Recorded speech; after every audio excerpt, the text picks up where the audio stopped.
Hey, welcome to the 20th episode of Season 1 of SteeleWatching. The episode is Steele's Gold. My name is Eric, and I am one of your host/presenters. And we also have... And I am Sara, and I am just the Canadian that he found in the snow. I don't know. As opposed to me, who's an American who gets lost in the snow. Yes. So, the wonders of and the joys of living up in the north. Yeah, I figure you're one of the few Americans that understands the Canadian experience, because that's what it's like for all of us. Yes. Going down south for us just means a little less snow. Anyway, Steele's Gold. I got to say, well, first of all, let's get the introductory stuff out of the way. First aired March 22nd, 1983. Was written by R.J. Stewart with Andrew Laskos and Michael Gleason listed as participating writers, and directed by Burt Brinkerhoff. Now, I got to say, as I was going through and making my notes, watching it and then watching it again to take my notes, I realized something. I had memories of this episode that were not great. I mean, I didn't think it was a terrible episode. I just didn't think it was a really good episode. And in watching this over again and taking my notes, I think it's better than I gave it credit for. So I will have to admit, I've kind of changed my tune on this one a little bit. It's better than I remembered it being. So I have mixed feelings on this one, and it's not necessarily the episode's fault. I think the issue I have with this one is that it feels like it should be an earlier episode, and we'll get into some of the reasons why later. And B, that it's coming on the heels of two really, really strong character building episodes. And I think any episode that came after Vintage Steele was immediately going to have some trouble. So, and I think that might be part of the source of my problem with it that I've had. Yeah, I think that was because I honestly don't know how I'd feel if it had come, say, in the first 10 episodes. I might have liked it a little better. I don't dislike it. It's definitely not an episode that I would be like, oh, I hate this episode. But yeah, so I don't know if my opinion changed on the episode when I was watching it and making notes, but it definitely, I started to realize a little more why I had the opinion, if that makes sense. So, yeah. Well, like I said, it didn't change my opinion in the sense that I now suddenly think it's a great episode, but it's just not as bad as I thought it was. Yeah, no, it's not terrible. It does have issues. Yeah. Yeah, it does have issues. We'll get into that. But yeah. Anyway, let's go with the TV Guide listing for the synopsis. And TV Guide has it written as: at an old California party where the sleuths are working security, a legendary prospector's journal is stolen, and a guest is stabbed to death, whose dying words spark a fevered gold rush, led by Laura, Steele, and Murphy. Yep. Pretty on the nose. That pretty much hits it. Yeah. So we start out, costume party. Oh, man. It's an old California costume party. And of course, as the synopsis says, the agency's been hired to guard actually her entire collection of old California artifacts, of which the journal is one piece. And so they're told it's a costume party, and they let Steele pick the costumes, and apparently he forgot to mention, didn't pay attention, whatever it was, that it was old California. And so he picks a Sherlock Holmes costume for himself. Of course he does. Murphy... Yes, of course he does. Murphy is a clown. Of course, Steele picks that for Murphy, right? Yeah. Or that's Steele's opinion of him. And then Laura as a bunny rabbit. And I just have to wonder, did he deliberately choose the clown for Murphy just to embarrass him in front of Laura, or is he still working on humiliating Murphy as much as possible simply for the sheer pleasure of it? Now, I know that he said, well, this was all they had left. I don't believe it. It's a costume store. Quite literally the same comment that I had. I wrote, he claims it was the only costumes that were left, but I'm not too sure about that. I said, this seems right up earlier Steele's alley of trying to get a rise or reaction out of Murphy and having his fun teasing Laura. So, yeah, this is a Myrtle Grogan situation right here. He thought it would be funny to put her in a rabbit costume. He thought it would be hilarious to make Murphy dress up like a clown. And of course he's Sherlock Holmes because he's always impersonating a detective. So sure. That's his life now. Literally, it's not even a costume at this point. So and I think he really kind of reveals that it was a deliberate choice when he kind of rubs in the whole thing by saying, the choice of one's costume is often determined by the true style of the inner man. Yeah, okay, now we know you deliberately chose the clown for Murphy. Murphy looks fit to kill him. I gotta say though, here's one thing that I did notice, okay? Murphy looks fit to kill him, but at the same time, his clown makeup is flawless. Oh, great. So he clearly committed to the costume, right? Like, he didn't have to do the makeup. But this thing, he then reminds Murphy that if something is worth doing, it's worth doing right? And so Murphy puts the nose on, but like Murphy could have just put the costume on and didn't bother with the makeup, but he probably sat there. Makeup like that takes hours. Murphy's committed to the bit. Yeah. Well, like they say, anything worth doing is worth overdoing. Yeah. Now, Steele comments to Laura about how she looks rather fetching in a cottontail. Is that a Playboy bunny joke? I wondered that too, because they did go to. We must be psychotic. Thinking the same lines. Oh, definitely psychotic. But they did go to the Devil's Playground, which was clearly supposed to be the Playboy Mansion. So I don't know if it was, but it kind of seems like a wink for sure. Yeah. Yeah. Oh, and then, of course, after they realize that they are totally inappropriately dressed, Steele makes the comment about, well, let's just try and fit in and not draw attention to ourselves. Yeah. It's like, she's a literal rabbit. It reminds me of the Batman 66 TV series when Batman would tell someone that he and Robin didn't want to draw attention to themselves while wearing tights and capes, in the middle of, say, a swank dinner party or some such thing. It's just... dressed as a bat. Yes. So anyway, Sylvia Kilbride, who had hired them, approaches them and congratulates Steele on his choice of a Sherlock Holmes costume, commenting that it was quite clever of him to know that Sir Arthur Conan Doyle, the creator of Sherlock Holmes, once visited California. Yeah. But she doesn't quite understand the significance of the rabbit and the clown. It's like, okay, let's just make something up on the spot to justify it. Sir Francis Drake's childhood fantasy was to be a clown. Yeah. And of course, Kit Carson often survived in the wilderness on nothing but rabbit. Well, that last half I could buy. I couldn't, find any total documentation of that, but it makes sense that that's a possibility. Sir Francis Drake's childhood fantasy of being a clown. Yeah, I'm not buying that one. And I didn't find anything to prove it either. No, and I Googled it, embarrassingly enough. Honestly, so did I. I came up with nothing. My Google searches lately for this podcast, I'm on a watch list. I'm almost certain of it. Like somebody's going to be like, okay, that's either a writer, a podcaster, or a psychopath. There's no, there's no middle ground. There's no in between. No, I hear you. Oh, off topic, but kind of related to what you just said.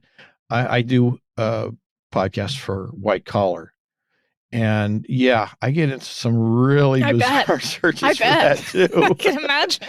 So, if you think you're on a watch list, hey, you're looking at the guy. Like, oh.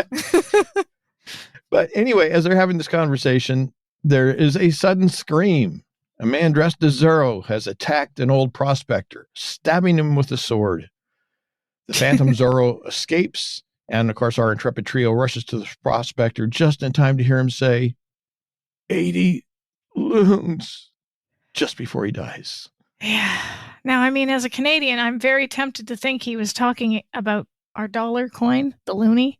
Okay. But that wasn't so we our dollar coin is called a loonie. Story time. Yeah, our dollar coin is called a loonie, literally because it has a loon on the back. And our $2 coin is a toonie because we have no creativity. And I'm serious. It has a polar bear on the back, so but it can't be our Looney that he was talking about because our Looney did not come into being until 1989, so not it. Okay, well, if he said 80 story. loons, he'd only have $80. That's all I'm saying. Oh, that's Canadian, yeah, which it's like probably worth 500 American. Yeah, and from what I understand, it's also worth more than the Australian dollar. But anyway.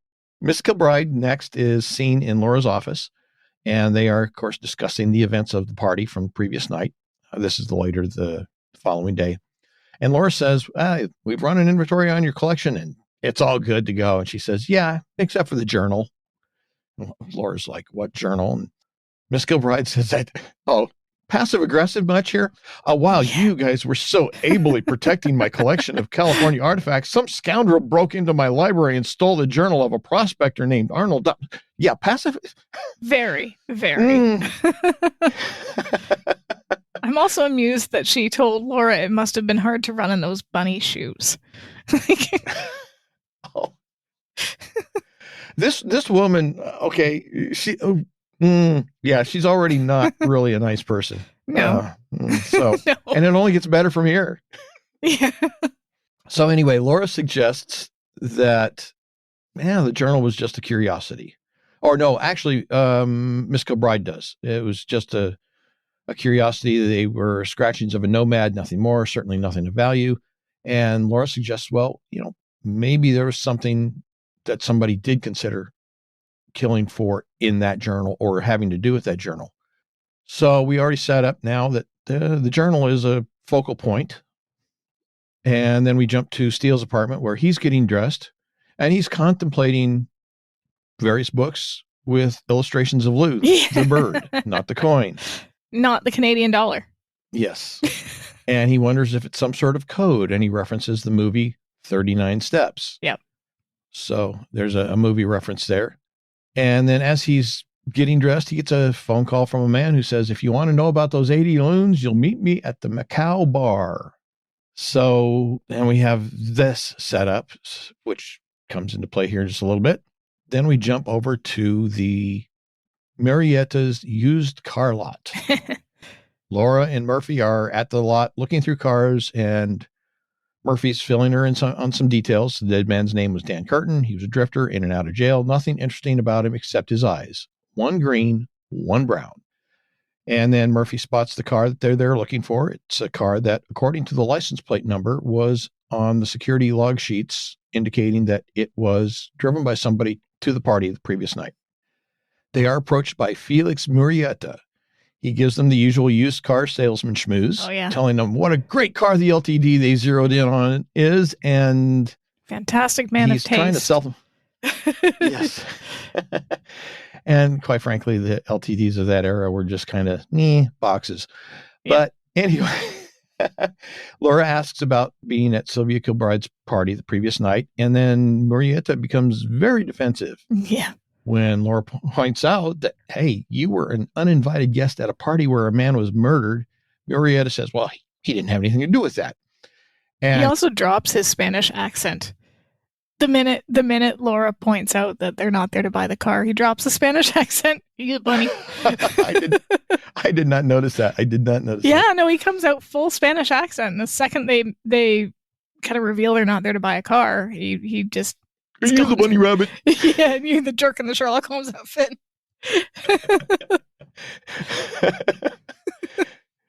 So anyway, he says he was there at the party because he was interested in old California. His family's been in California a long time, and he just wanted to take a look at the exhibit. And when Laura and Murphy press him about not just being there, but also ask him what costume he was wearing, he kicks him off the lot. Yep. Unless you really want to buy the LTD. Unless you want the LTD. So then we jump to the McNeil bar, where Steele is wearing a pea coat, a red turtleneck, and smoking something that has a name, but it's a cigarillo. It's like a cigarillo. Okay, yep. Cross between a cigarette and a cigar. Yeah. Yeah, and I'm embarrassed to say I know that because in my 20s, we went through a phase where, at parties, people would bring cigarillos. And I don't smoke cigarettes and I don't smoke cigars, but for some reason we thought ourselves very sophisticated to have cigarillos and pass one around. So, Yeah. Were they funny cigarettes? No. Oh, well, there were those too, but in this case, no. But you deny all knowledge and responsibility of those. Yes, I understand. I've got some funny stories. Deniable plausibility. Yeah. So, hey, I got it right. Yep. So Steele is playing pool with a guy who has taken exception to him, calling him a hustler and a cheat. Yeah. And he doesn't like the fact that Steele talks funny. So, we got a great visual gag here where Steele lines up a shot and takes it, making sure the cue ball takes a hop. Yep. Right into the man's crotch. Ouch. Ouch. Yeah. And Steele offers an insincere apology. And at that time, he's approached by a stranger who says, 80 loons. And the stranger directs Steele to the men's room. And once in the men's room, the man pulls a huge knife and pins Steele to the back of the door with it. Yep.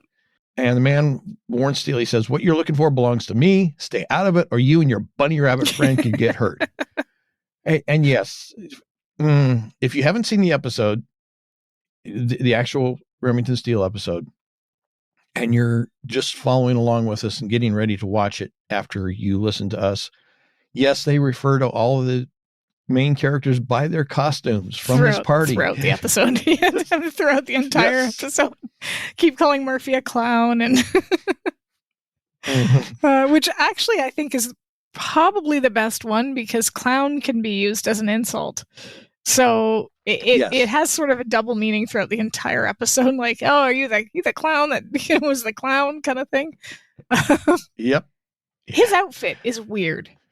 Is it? I find it very strange. Yeah, Steele's outfit.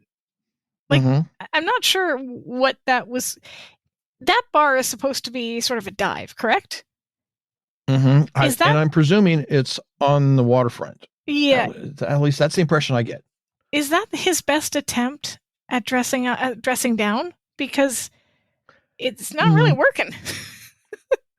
I wouldn't say dressing down. I would say it's his best attempt at trying to dress appropriate, or what he thinks is appropriate to the location, but his idea of what is appropriate is probably based on movies, which probably have very little to do with reality. But he still looks like he just walked out of a magazine.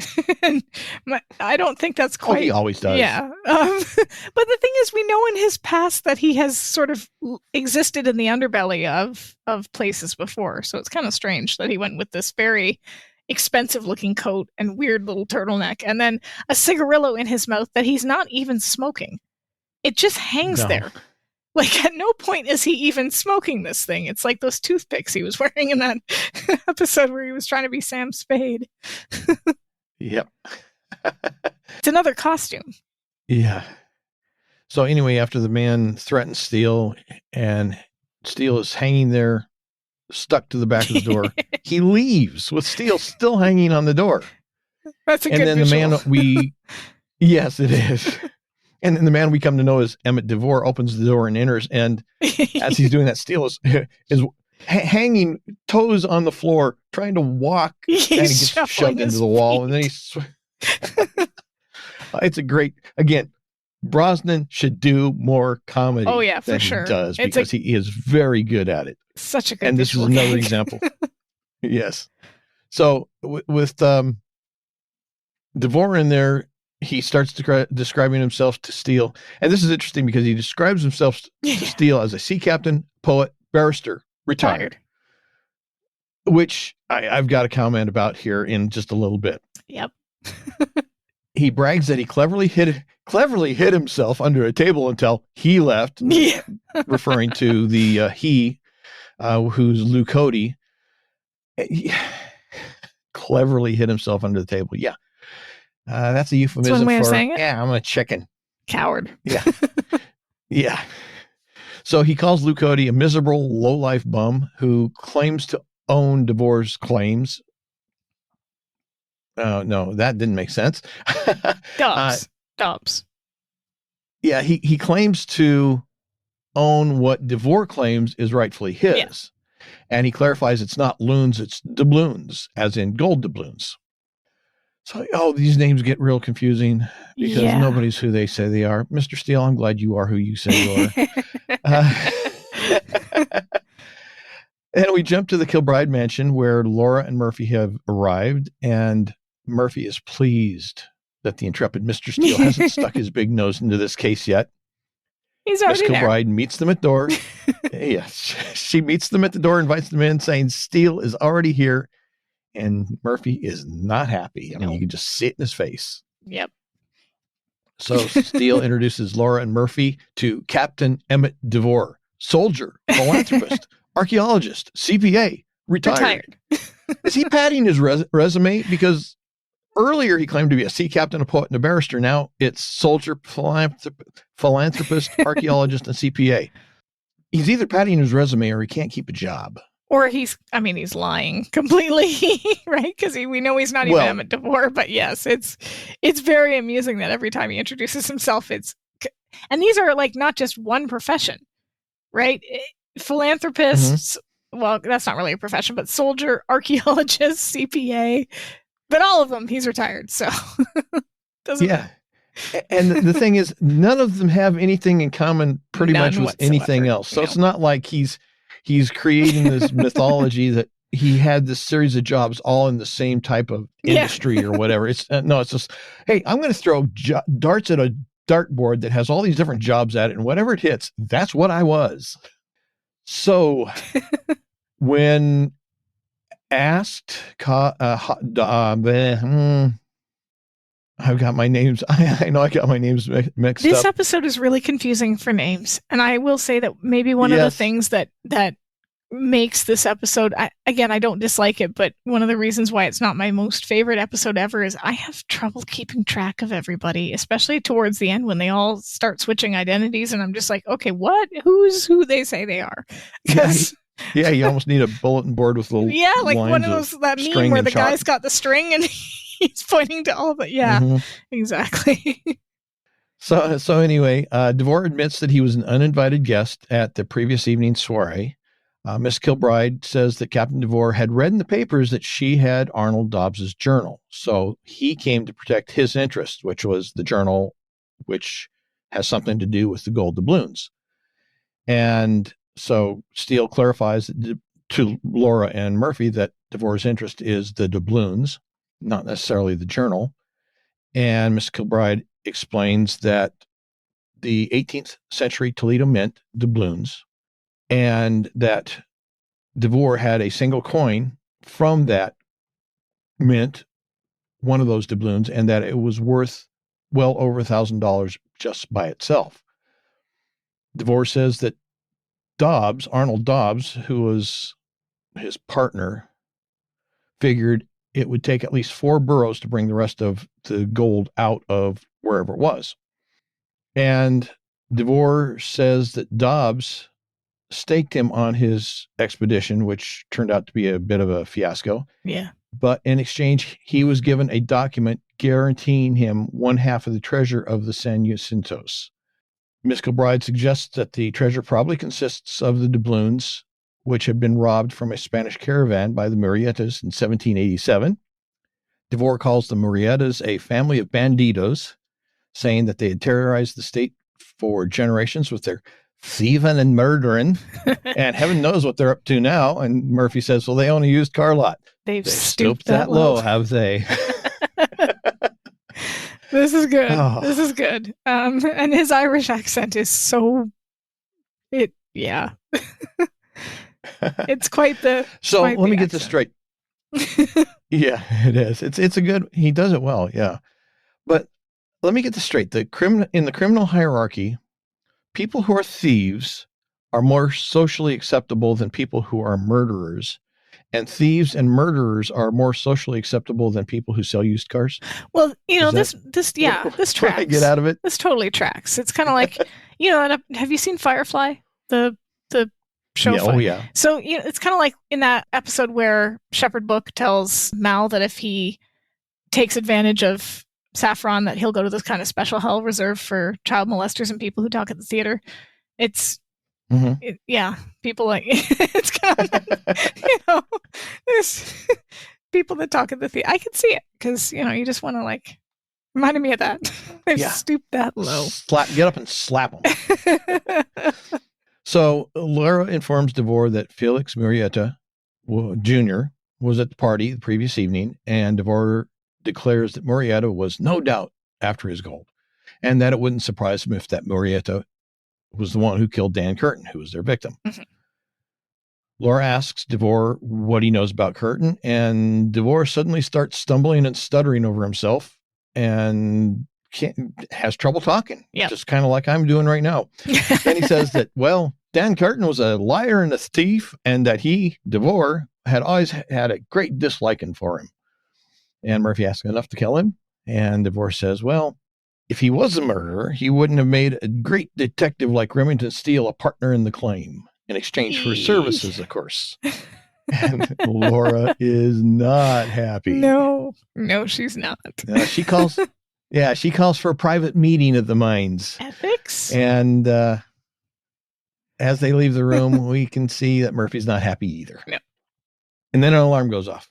That happens a couple of times in this episode. They start to do something, and then something interrupts them. So the alarm goes off. Murphy, Laura, and Steele all take off toward the source of the alarm, with Murphy following a black-clad figure outside and down a set of stairs before catching a woman who looks at Steele and Laura, because they've just arrived on the scene, and she asks, will somebody get this clown off me? Which is that clown Another pun, clown joke. Right? The double entendre about the clown. Yep. Poor Murphy. Well, back at the agency offices, Steele is manhandling the woman into his office. A little rough there. When she says she was only at the Kilbride mansion doing research, Laura says, oh yeah, really? Research? What kind of research requires you to break and enter into somebody's home? And she says, well, she's a freelance writer working on the Zorro murder, but that Sylvia Kilbride wouldn't talk to her on the phone. And then when the I've got a reasonable explanation tactic doesn't work, she tries the pity tactic, saying, oh, she's really ashamed of herself. Oh, it was such a wrong thing to do. And Laura, of course, sees right through it and tells the woman so to her face. Not bad. Schoolgirl guilt, stammering and blushing. Yeah, she says, my father taught me not to lie. He was a minister. It's like, okay, that's a bit much. Yeah. Well, that proves it then. Yeah, exactly. Right? I mean, after all, no one would lie about telling the truth, would they? Especially if their father was a minister, nobody would lie about that, would they? Of course not. And Laura's, she's not buying any of it. She's no dummy. No. So she says, well, you know what? Let's have your minister father post your bail for you. So, okay, she's caught, but she is still trying to play games. She admits that she lied about being Lois Grumbomb's grub bombs. Screw bombs, I think it was. Whatever. What a name. I listened to her say that name several times and I still can't. Yeah, it was confusing. Still can't pronounce it. Yeah.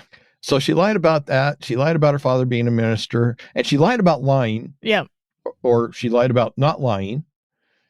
And then she continues to sell her story by trying to work some flattery on Steele by saying, you're good, Mr. Steele. You saw right through me. God, you're good. Yeah.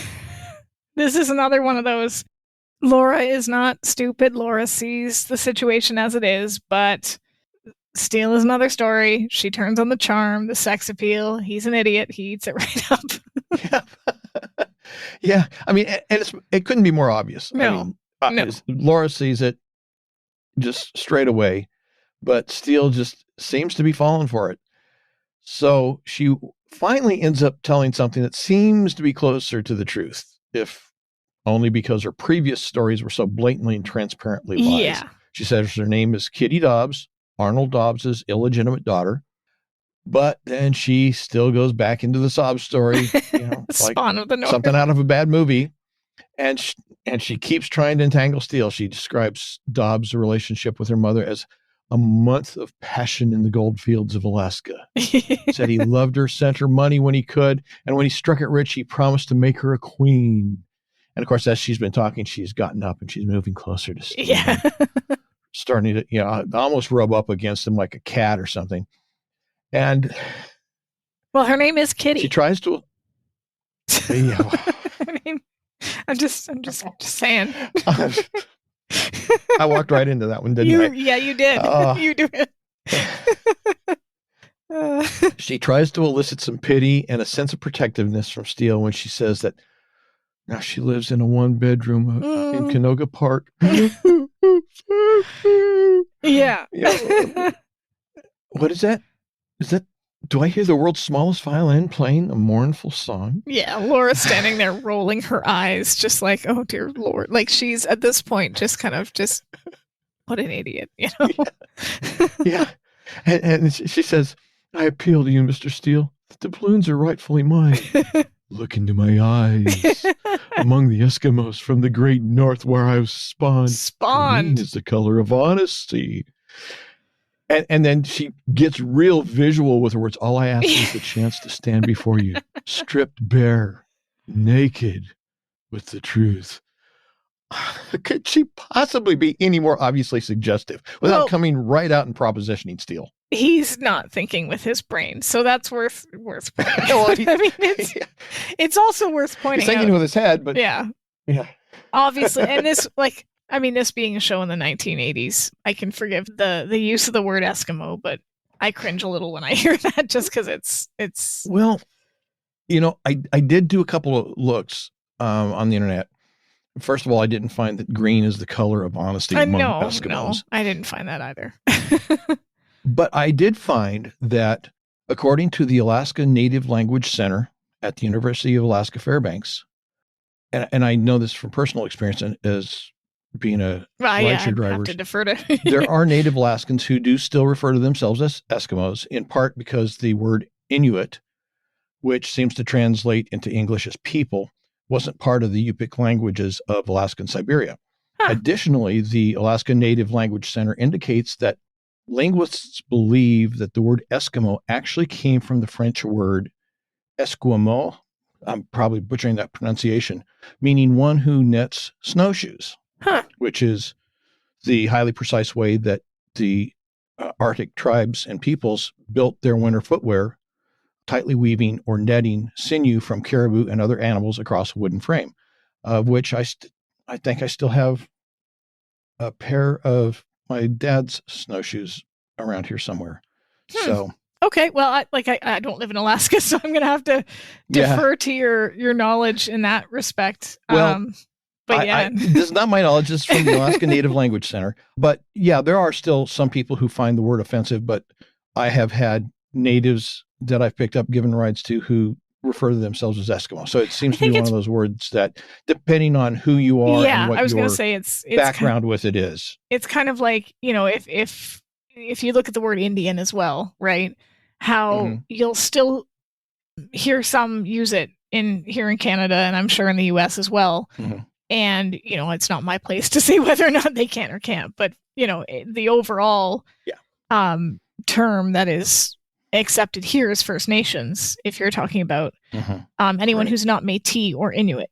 Anyone who is, we use Indigenous to sort of put a whole blanket over it, but First Nations, Métis, Inuit are the three sort of known groups, and then there's subgroups within that. But yeah, you can't really. And I think the thing is, she's not a spawn of the North. I think we. No, no. And even Laura addresses that when Murphy walks in and asks about Kitty's story. Laura says, "Spawn of the North. I smell fish in the air." Yeah. But she gives her. I mean, Kitty turns and gives her this smug look that just says that she's got him in her clutches. Well, and not only that, but she's gotten under Laura's skin. Yeah. So she's gotten a double victory out of it. She's got Steele kind of wrapped around her finger and Laura irritated. So double win for her. Well, Murphy comes up with another one of those. Yes. Murphy comes in, and I already said Murphy came in, but he's got a report of another one of the uninvited license plates that appeared at Miss Kilbride's party the evening before. Somebody named Chance McCormick, a professional gold hunter. And Murphy says he uses, and we have a hard cut, and we see a lab full of computers. And Laura finishes that statement by saying, computers. And Steele starts down a path of revealing something about his past. And he says, for me, McCormick's gold hunting computers lack the human obsession. Yeah. And Laura says, you mean the obsession of men like your Captain DeVore? And of course, Steele tries to excuse the arrangement that he made with DeVore, being a partner in the claim, by saying that, well, it's just a way to keep tabs on him. My gold hunting days, they're in the past. Sure, Steele, sure. Laura, well, you're not really sure if he's telling the truth or not, though, is the thing. Yeah, and I go back and forth on this. Yeah, your mysterious past includes includes prospecting, and I was hobby, nothing more. So, yeah, I mean, is he serious or? It's a question mark, because sometimes he'll say things that I think we can clearly write off as fiction, i.e., playing what was it, polo with Charles. Yeah, that one I think, but then he'll say something like this, and it's conceivable. Like you can imagine that this is something he might have done. We don't know where his travels took him, so maybe question mark. So anyway, as they're conversing, they're walking along, and they come to a door marked restricted, and they are greeted by the mechanical voice asking for their names. Steele, not using his inside voice, which is what so many people do when they're talking on cell phones, because obviously you have to holler in order for the person on the other end of the phone to hear you, because they're so far away. And then the other end of the other person's on speaker, so you hear everything they're saying too, and you're just like, oh, God, really? Like, well, not only that, but you hear, yeah. you're outside. The worst is when it's in a bathroom and they're on the toilet and they're talking on their phone, and you're just like, why? I don't understand. Anyway. We've had this conversation before. Have had this conversation. It keeps coming back. Yes, like a bad meal. So Steele announces himself and Laura, and the computer admonishes Steele by saying, well, you don't have to shout. I'm not deaf. Sorry. How's my dad coming out there? You sounded like my husband for deaf. It's a Scottish way of saying it.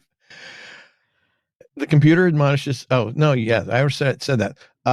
Laura's a bit unnerved with all of this. She says that with all these machines, it's like, and Steele concludes her thoughts with the word metropolis, to which the computer promptly supplies the attribution. Yeah. Metropolis, directed by Fritz Lang, UFA Studios, Berlin, 1962, or 1926, sorry. Yeah. And the synopsis being, the great mass of inferior human workers becomes dominated by superior machines. And I think the computer's editorializing it slightly. Yes. Artificial intelligence, anybody? Yeah. Steele challenges the computer to name the actors, which he does. Yeah. It does. I don't know. You've assigned the computer humanity. This is how the machines overtake us. That's right. So next we're on the inside of the computer lab, and they chance upon Chance McCormick, who's focusing on his computer displays and is totally oblivious to their arrival. Steele calls McCormick's name several times, attempting to gain his attention. Without any luck, Laura tells Steele, let me.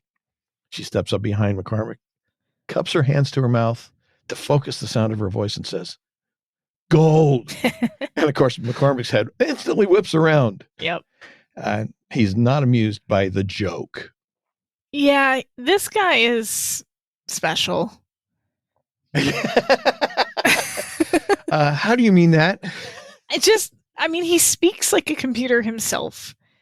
And we I know noticed that. And even the sound of the voice of the computer sounds a bit like him. Yeah, you wonder if he actually programmed the voice commands, right? Mm-hmm. Because it does. You're right. It sounds like him. And we know he's the murderer, but even without that part of things, he's an odd duck. Oh, yes. He's definitely been hanging around his computers for too long. That's for sure. Yeah. So he addresses Steele and Laura by name, stating that his computer, his Alpha 7500, told them that they were on his way. And Steele comments that Alpha 7500 sounds like a radioactive dog food. Yeah. I like that. And McCormick brags that it's the best little data exchange system west of IBM. And he states that he, again, assigning humanity to the computer, monitored their conversations as they were coming in. So does that mean McCormick imagines his computer as being a living thing? I definitely think it's possible because, again, he seems to think the computer is more human than the people around him in a way, which is... Yeah, he's definitely got issues with computers, that's for sure. So anyway, he says that they foolishly believe that he killed Dan Curtin with his Zorro sword. And when Steele asks if McCormick knew Dan Curtin, McCormick says, I know anyone in the gold business. Dan Curtin was a scavenger, a dirty fingernailed gold digger, which Steele rightly comments is an odd vilification, considering his own profession. And he does seem to draw a distinction between himself and folks like Dan Curtin, because he says, yes, it's a profession. And he used the term dirty fingernailed gold digger, which it indicates he's got a different view of their approaches. And maybe they did have different approaches because obviously he's using computers. He doesn't want us to get figuratively and literally, he doesn't want to get dirty. Yeah. He explains that he's rented himself a piece of an Italian Earth survey satellite. It sends radio beams through the ground right back to him, reporting on the presence of copper, tin, uranium, and the big G, gold. He acknowledges that he is working on trying to find the doubloons from the San Jacinto. I know I'm butchering that name. Jacinto? San Jacinto. Yes, thank you. It's been one of those days. What can I say? And I've never been good at foreign languages anyway. I mean, my French is terrible. My apologies to everybody. We get 9 years of French in Canada, and I can remember the swear words and how to find the library. And that's about it, right? Well, isn't that what most people do? They learn a foreign language, and the first thing they want to learn is the swear words, and that's the only thing that they can remember. La bibliothèque. I can do that, but I can order a beer in Spanish. That's about the extent of my Spanish. So as they're talking, Steele points out to McCormick that he doesn't seem to be having much success in his computerized endeavors. And Laura points out that despite all the technology he employs, McCormick is still essentially in the same boat as everyone else. He needs the scratchings of an old prospector to find the gold. Yeah, he doesn't like that. That does it. Yeah. McCormick has had it with them. He instructs one of his minions to show Sherlock and the bunny rabbit out. This interview is terminated. And this is where I have it written down. He says this in a voice that sounds like it could have come from the computer. Yeah, it does. So, yeah. I think maybe the, what was it? Star Trek M1, the ultimate computer? Yeah. Yeah. Where he programmed it with his own voice and personality. Yeah, that's what this reminds me of. Yep. Anyway, we have a small, short scene where we see Steele at his desk. He's called Felix Murrieta. And we have a one-sided phone call in which Murrieta apparently starts trying to sell Steele a car. Yeah. Again, got to sell those cars. Steele's finally able to get to the point. He has news. They've recovered the missing journal. And I got a note here that I wrote because one-sided conversations are often done poorly. I have the same note. And I'm not kidding. We're psychotic.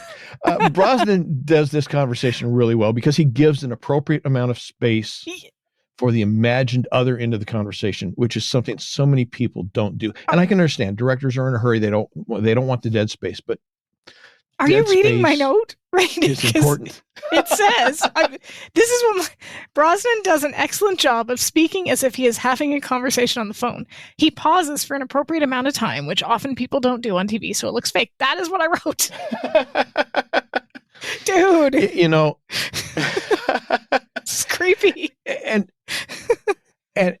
like I said, I understand some directors are in a hurry. Okay, we've only got X number of minutes. We got to get as much of the script in as we can. We don't want to have to edit it down, but it's nice when somebody lets a scene have the natural air to breathe that it needs. The Office was one show that did that very well. And in fact, in the episode Booze Cruise, I think they said there was something like almost 30 seconds of silence as two characters, Pam and Jim, stood there by the rail of the ship.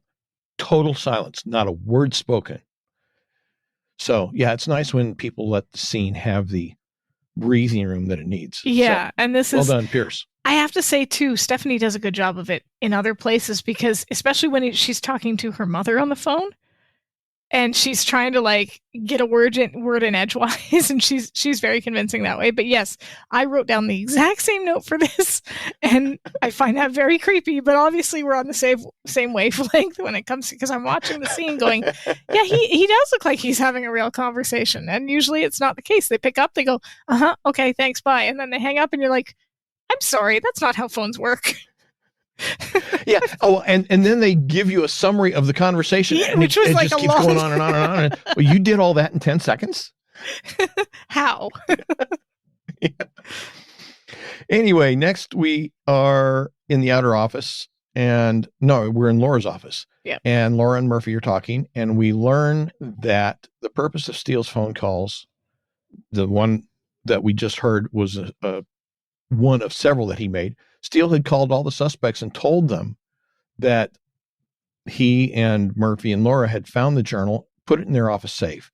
And so now Steele expects the innocent parties to try and steal it, but not the guilty party. And Laura points out that it does make a, as she says, peculiar kind of sense, because the guilty party already has it. Yeah. And yeah, there's some validity to that, although a smart crook would still go ahead and make the attempt, I would think. I would think too. This harkens back as well, like coming on the heels of vintage Steele. This kind of feels a little redundant in the sense that this is similar to what they did in the woods with Harry's body. So it's not quite the same, but it's very similar. And I also noticed this is one of the things that felt a little bit regressive. I can't talk either today. Where Murphy says, what's his trust quotient on this one, Laura? And Laura responds with, well, about the same as any other case. And I think that's an interesting response. Bad, huh? Well, you could take that one of two ways. You could actually, I think Murphy takes it in a negative way, but we've seen Laura start to develop a trust in him. So in that respect, I think she's sort of brushing Murphy off when she says that, because it basically puts the burden on him to interpret it. Whereas Laura's kind of like, well, it's the same as anything else. Like, she doesn't see anything more or less trustworthy in Steele for this case, regardless of the fact that he's claiming to have been a gold prospector at one point. So, yeah, I think that's an interesting exchange. That's what happens right before this part of the conversation you're talking about, which I think is part of the reason why Murphy's response is what it is. Yeah. Because he says that when Laura says he does have experience in gold hunting, we see the first signs of gold fever in Murphy when he very intensely and defensively says, I thought as much. Did you see the way his eyes lit up when DeVore started talking about the gold? Yeah. And so he's starting to get it, and he's seeing it in Steele, right or wrong. He's seeing it in Steele, or thinks he's seeing it in Steele. So does Steele have that kind of sets up? Does Steele have gold? Like, I don't know. I don't really. To me, he doesn't seem any more or less interested in finding it than he does any other finder's fee. Right. Like he really doesn't to find it, but. Well, a finder's fee, or just because it's gold and it's worth a lot. But he doesn't get obsessive like Murphy seems to ultimately. Yeah. But as Murphy's doing this, did you notice what Laura's response is? She leans back further in her chair. Yeah. She's putting more distance between her and Murphy, because maybe she's starting to see Murphy's not handling this well. No, and this is maybe why it feels a bit regressive, because, again, we're coming off of two episodes where, well, the last one Murphy wasn't even in. And Steele in the News, Murphy was in and had a really, he had some really good moments, right? He busted up his arm trying to get through the door. And when you get that big final moment where Laura is watching her hero reveal himself to be a killer. Murphy's arm is around her. He's comforting her. We have this almost like understanding that he's not got a shot with her, but he's still her friend. And now he's back to the old, we can't trust him. He's after the gold. And it just, I think it would make more sense if the episode was earlier in the season. And that kind of, since we're going there now, that kind of addresses the problem. One of the problems that I had with this episode is that Murphy seems a bit out of character. Yeah. And part of it is because, as you're saying, it does seem to be a throwback to earlier in the season as far as his attitude towards Steele and such. So I think also his gold fever, the way it's handled, is a little bit off character. But yeah, it doesn't. Yeah, I think it's all tied together. It's all tied together. Did you actually look up whether or not gold fever, as they position it, is a real thing? Because I tried. No, I did not. It's certainly not. It's not a fever brought on by a virus or bacteria or anything like that. No, I meant like I was looking up to see if there was a psychological obsession that people could develop that, like, similar to what happens with Murphy. And all I could come up with were a bunch of historical articles and things like that about specific gold rushes and how people would flock to these areas because gold had been spotted or supposedly had been spotted, but nothing that basically said that your personality could change on a dime at the prospect of something shiny. So, like, this is where shiny. Hey, I get it. I like shiny things. All the Firefly fans out there are just rejoicing that we use the word shiny. There's several Firefly references now. But yeah, I think this is where I kind of they create this theory of like becoming a different person and willing to beg, borrow, and steal for gold, and that isn't that an episode title? Yes, actually, it is. There's no gold in that one, though. Just being goofy today. Yeah. It's a goofy episode. I think you're right. I think you're right. I don't think that there is anything that's going to change a person's personality on a split of a dime. Split of a dime? Drop of a dime. Drop of a hat. I don't know what I'm saying. Yes. I mean, obviously, if somebody has a physical injury to their head, that can cause that. Sure. But in terms of what people ascribe as gold fever, it's really just a progression into an obsession. Yes. They start out as normal people. Yeah. They start developing this interest in something. They start becoming more deeply interested, and it starts becoming an obsession. Like Chance and it's McCormick. One of those things that, and it could be anything. It doesn't have to be gold. It could be cuddle bunnies or cuddle buddies, squishmallows. Mine's a Kim Possible reference. What's yours? They're these little stuffed things. Like they're like these little rounded, I don't know, they're called squishmallows, and they're really squishy, and they're very popular with kids right now, and my daughter's room is currently breeding them. Like, they're just multiplying to the point where every time she sees something like a stuffy, we've told her that unless she gets rid of them, we're going to have to move because we have no more space. We're going to end up on an episode of Hoarders. So, like, this is but yeah, like, I get what you're saying. Anything can become a full-on obsession if you let it. It's one of those things where it ceases to be a hobby and becomes an obsession when it starts to rule your life and ruin your relationships. And I almost wonder, when we say it's out of character for Murphy, I agree that he seems to turn so quickly, quote unquote, almost like he's bitten by a gold-obsessed vampire. But, like, is this really completely out of his personality? Because he's quite obsessed with and possessive of Laura for the entirety of the season. Not obviously in the same way, but he gets very angry and very passionate and very sort of possessive of her whenever it looks like Steele is getting under the wire, so to speak. So I kind of wonder if there was somebody that was likely to become obsessive about something, it doesn't seem all that far-fetched that it would be Murphy. I think it would just have to be presented a little bit more logically, aside from just like, one moment he's fine, the next minute they're after the gold. Yeah, the way it's presented in this episode, it seems a little sudden and a little bit overboard. Yeah, very, very overboard. But I mean, if Murphy is a secret obsessive personality, then yeah, what you're saying would be true potentially. I'm not sure I see that in him, but I can understand what you're coming from. Yeah, on that as far as his. Obsessed is the right term, but he's definitely very laser focused when it comes to Laura. Mm-hmm. And even anytime Steele gets into any sort of sphere where it looks like he's winning her affections or winning her trust, then that personality comes out. Right? So I don't know. His personality is very, I think, susceptible to something like that. Whereas I don't know that Steele's is, because he's used to chasing after artifacts and paintings and all these sorts of rare collectibles that are worth tons of money all the time. For Steele, money comes and money goes. And yes, he goes after it, but it's not.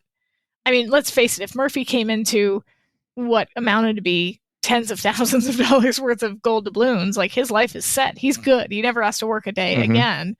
As opposed to Steele, who is sort of used to money being this ephemeral thing that slips through his fingers and is never quite to be depended on. So I don't think he would set his sights so firmly on this, because for him, it's never a true payday, I don't think. That may be more analysis than this episode warrants, but... Anyway, where were we? Let's see. Back at the office after Laura and Murphy have this exchange, Steele comes in and whispers that someone is coming. He douses the lights and they open the door so they can watch. And when I see this, to me, it's reminiscent of something from the Three Stooges, where they've got one person stacked on top of the other person, peeking out through a crack of a door. So, and they do it. Then we see what they see. Yes, they do. So we see from their view that somebody's breaking into the obvious. Somebody's breaking into the office, and it's obvious. There, I was going to use that word. I just put it in the wrong place. It's obvious that it's DeVore. And Murphy, of course, expresses astonishment that the plan is actually working. And then Steele slips out of the darkened back office. He flips the lights on, and DeVore sees Steele, and realizing he's been caught, he starts laughing as if it's some sort of a joke or some innocent misunderstanding. And he was really just there to make sure that the journal was safe, safe from anybody who might break into the office and steal it, From thieving hands. Yeah, don't you know? I keep expecting him to say, "They're always after me, Lucky Charms." Like that. I don't know why, but that throughout the entire episode, I kept expecting that. It never happened. And for our younger viewers, that's a reference to an old commercial. Yeah. Go look it up on YouTube. Anyway, DeVore tries to leave the office, but Steele wraps his arm around him and says, "No, you're not going anywhere, lad." Yeah. So then we have a time jump, and Steele, Murphy, and Laura are again in the office, along with Chance McCormick, Kitty Curtin, Felix Murrieta Jr., and DeVore. And Steele announces that Lou Cody is the only one who didn't try to break in and steal the journal. And Murphy is just astounded that the plan actually seemed to work. Except it didn't. And of course, they don't know that. But you pointed that out. Did, in the sense that the guilty party did show up, right? Right. But it did in the sense that everybody broke in to try and get it except one person. True. So anyway, the former suspects in turn make various declarations. Cody has the journal. He's gone for the gold. My machete will taste his blood. And the man's a devil and someone should stop him. And of course, Remington isn't sure what to do with their former suspects. No. Laura declares, let him go. Yep. Let him go. And she directs Murphy to bring Miss Gilbride up to date and tells Steele that she wants him to take her to where he first met Cody. Steele doesn't think it's a good idea. It's hardly the place for and he doesn't get to complete the sentence because Laura cuts him off saying, "Don't be ridiculous. I'm a private investigator. It's my job to fit in everywhere." Except that, there are places that every person isn't going to fit in, and Dockside Bar in the 1980s isn't the sort of place where Laura's going to fit in. I also wrote, but is it? She's terrible at undercover. She's not good at it. We've seen this. That's true. And we see more evidence of it here because she just, her outfit. She dresses like a comic book version of a dock worker. Yeah. So the man who was earlier playing pool with Steele makes a crude pass at Laura. Yeah. Steele suggests that maybe Laura might prefer to wait outside in the car. She dismisses his suggestion, saying, "This is Laura Holt, PI. Let's sweat some information out of these turkeys and split." Yeah, is this her best Sam bad Spade? Movie dialogue, anybody? She channeling Steele from, yes, doing her best Sam Spade. Mm-hmm. Anyway, Steele, well, I guess both of them actually go to the bar and sit down next to Macau Molly. And Molly starts putting the moves on Steele. Oh, big time. Telling Laura, "We don't get too many lookers in here. Do you mind?" Laura says, "Sure, no problem." This bothers me on a number of levels. I actually felt very uncomfortable watching this scene. And I know it's supposed to be funny, but I don't know. It just, she looks at Laura as if he's not a human being and asks Laura's permission. And then just starts "Can I pet your dog?" Aggressively. Yeah. And then just starts aggressively kissing him. And think about if the genders were reversed. This is really kind of and Steele's sitting there visibly uncomfortable. And he's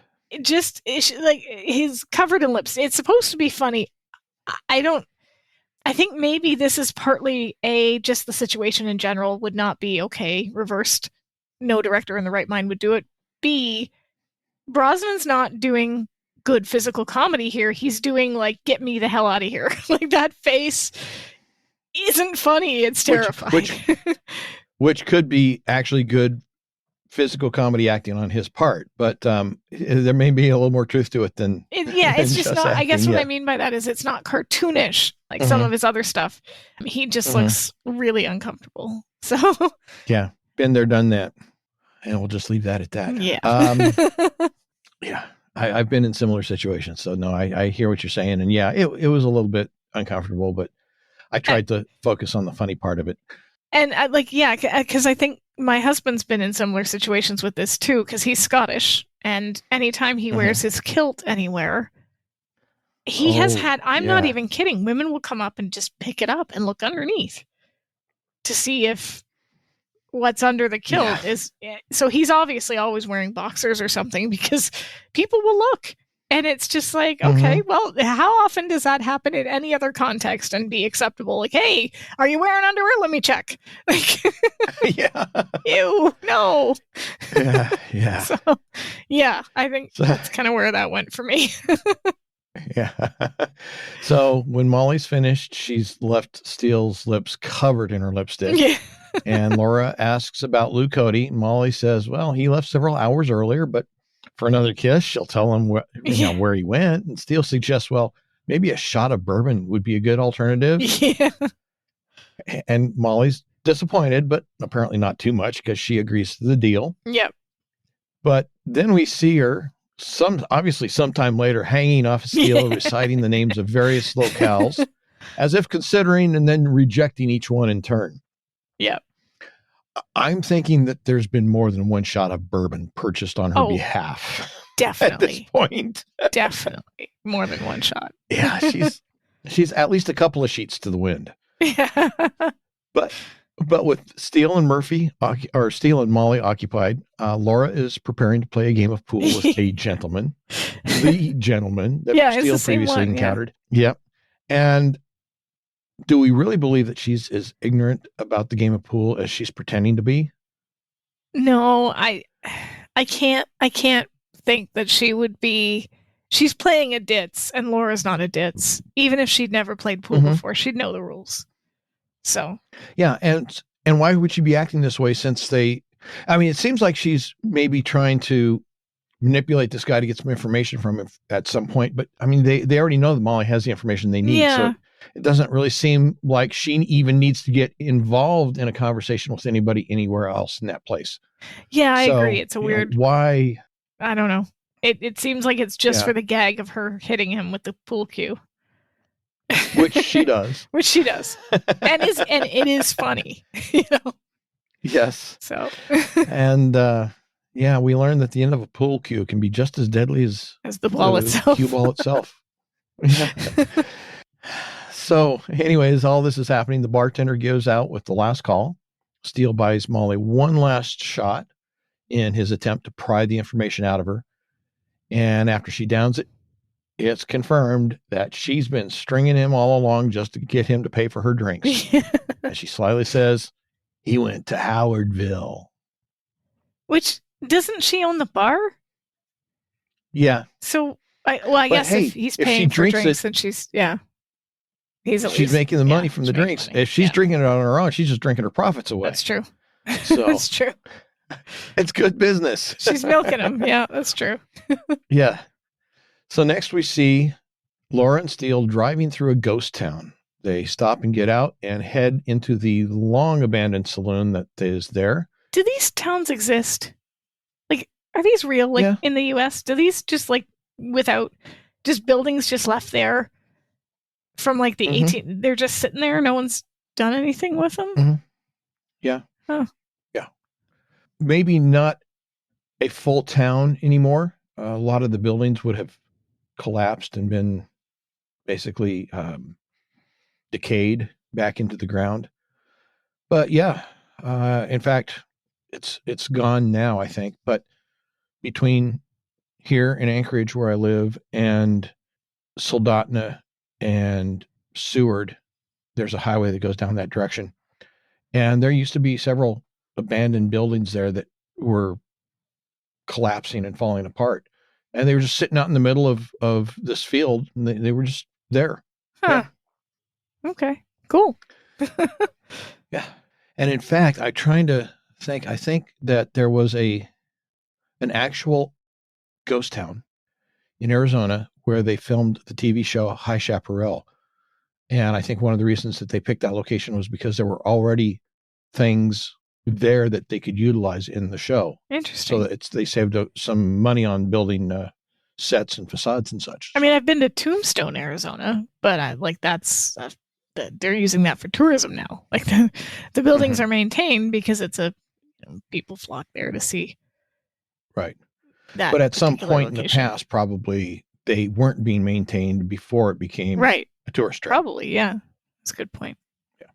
I also find it interesting that they seem to have a wardrobe for every occasion, right? Cowboy hats, Western shirts, his little pea coat. You have to wonder if they absolutely need to dress like they came straight out of a Dirty Harry movie. Because, is that necessary? I mean, I get the boots may be necessary sort of thing, but like the hat, the whole... I mean, if he showed up in a suit, that would be weird, but they really commit. Bunny costume, dockside bar. I think it's because they don't have any actual experience in these realms. Yeah. They don't have experiences as living in the Western towns. They don't have experience as dock workers, that sort of thing. And so they dress themselves in what they imagine these people would dress like based on what they've seen in movies or TV shows or read in books or whatever. And so, they've taken fiction and imagined that it's reality. Wow. Yeah. Does that sound like Hollywood? Anyway. Wow, that's meta. So I think they're doing it because that's what they think they're supposed to dress like. That's fair. Even though it's obvious that it's way over the top. It is really overdone. So anyway, we have a time jump. No, we don't have a time jump. I'm skipping ahead in my notes. Sorry about that. Anyway, they get out of the vehicle. They've gone into the saloon and they're looking around and they encounter one of the local residents slithering along the floor. And that leads them to some blood on the floor, and they follow the trail of blood along the boardwalk and into another building where they find the body of Lou Cody and the missing journal. Now we have a time jump. It's night, and as Steele is getting ready for the two of them to sack out, Laura's looking around and spots something in the dust on the floor, a green contact lens. Steele says it shouldn't be too difficult to tell which of their suspects fits the prescription when they return to civilization. But would it be a prescription? Well, I mean, couldn't anyone order non-corrective colored contact lenses? You can. Without a prescription? Yeah, you definitely can. Because my aunt used to wear them. That's what I thought. And yeah, you didn't need a prescription to order them. You could buy them in any pharmacy. Now, I had another question about them, though. Are they translucent or are they solid colored? Because, for example, if you had brown eyes and you put a light green translucent contact over it, it would not look green because the brown of your eyes would be seen through it and it would darken it.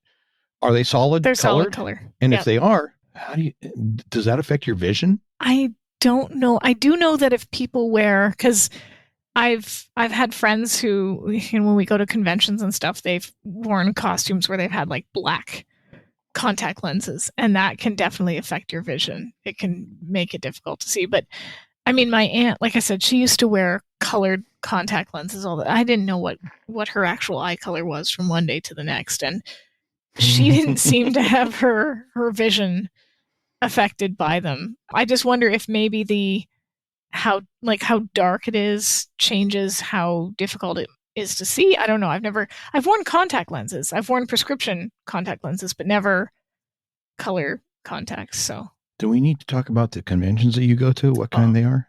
Your typical Klingons walking around, people dressed as Orion slave girls. It's the whole, you think of the nerdiest of nerdy conventions, and there I am, sometimes in costume. Anyway, as they're discussing this, after she's found the contact lens, Laura contemplates the sequence of events surrounding Cody's death. Steele comments that gold fever is a frightful disease that can turn an honest, decent man into a treacherous, devious animal bent on destroying anything that stands in his way. Laura asks, experience talking there? And his experience is having watched Treasure of the Sierra Madre, Humphrey Bogart, Walter Houston, Warner Brothers, 1948. But could this be his gold prospecting that he's referring to? Okay, so actually, did you look up the actual description of the film? I did not. Because this is, okay, so you remember how, oh shoot, the episode's escaping me, but like the second episode where they're investigating the episode that was basically North by Northwest, where they're investigating the video company. This is basically that movie, because the description of the movie, it says, in 1925, in the Mexican town of Tampico, labor contractor Pat McCormick recruits Fred C. Dobbs and Bob Curtin, two broke American drifters, as roughnecks to help construct oil rigs for $8 a day. When the project is completed and the men return to Tampico, McCormick skips out without paying them. The two vagrants encounter the old man named Howard in a flop house, a loquacious ex-miner. He talks to them about gold prospecting and the perils of striking it rich. Dobbs and Curtin run into McCormick at a cantina and collect their back wages after a bar fight. When Dobbs hits a small jackpot in the lottery, he, Curtin, and Howard have enough money to buy supplies to go prospecting in the interior. So that's the description of the film. So clearly this episode is based on that movie. Or inspired by it. Yeah. And say we're inspired by it. Let's just use the character names. Just use the names. Exactly. And I didn't know that until I was just curious about the movie because I had never seen it. I Googled it and that popped up and I'm, okay. Well, that makes sense. Okay. Yeah. So, yeah. That makes sense. Anyway, as Steele's speaking, Laura realizes that he's simultaneously pulling out a bottle of champagne and two glasses just to make things cozy, he says. Yeah. And then he suggests that they have a relaxing evening, get some rest, and then, after all, they have to catch a killer in the morning. Yeah.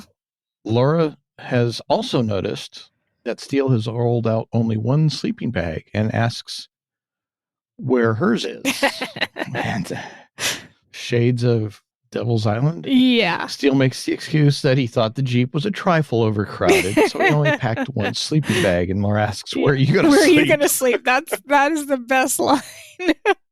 Oh, that's a shame. Where's your bed going to be? Yeah. And Steele, kind of gets not really offended, but he puts on this attitude and says, "The mountain air can freeze a man to death. They must huddle together for warmth. Use the heat of their body to ward off the bitter, chill night air." Uh-huh. And Laura says, "Well, in the interest of survival." Yeah. This is okay. So plausible deniability right here. We had to snuggle together. There's no other. We could have frozen to death.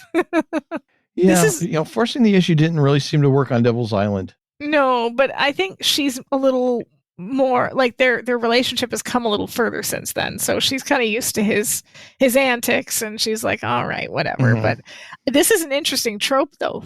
When you look at fan fiction, this is one of the most common. There's only one bed. They check into a hotel room and gasp, there's only one bed. And, that hijinks ensue. So this is clearly the mm-hmm. writers going, okay, he's brought one sleeping bag. Now they have to snuggle. And she doesn't, she put up a little bit of a fight. Yeah. If I can use that word. But she surrendered fairly quickly. Yeah. So, maybe her attitude is a little different than it was before. So they're sitting there drinking the champagne, huddling together, and Laura manages to sabotage Steele's plans by immersing herself in the pages of the journal, reading about Redneck and Two Eyes. Yep. And as she's reading, Steele does begin breaking down her defenses, and she sets the journal aside and allows herself to be drawn in by Steele's seduction. Yes. She pauses to ask him how much of a hobby his gold hunting was. His response is pretty funny. You know how I am around shiny objects. Okay, shiny. Anyway. Yeah. His flattery, though, it's over the top. Glistening eyes, shimmering lips. Yeah, like out of a bad romance novel, maybe. Really bad. Not that I've read them, but I can imagine. It's like something out of a Charlotte Knight novel. Very good. There we go. Very good. He's read them all now. You know that they're in he's got a stack of them, and he's working his way down the list because he can't help himself. Yeah. So anyway, their makeout session is ended with the sound of laughter. The laughter of Emmett DeVore. It's a laughter he's heard before, he says, in the jungles of the Yucatan. The sound of a man made mad with visions of gold. Or was it someone remembering a good joke? So do we ever in the series find out what he was doing in the Yucatan? I don't think so. No. And again, that could be it's not real. He's just making it up. Although we do know that he was in South America for a while. So. True. Yeah.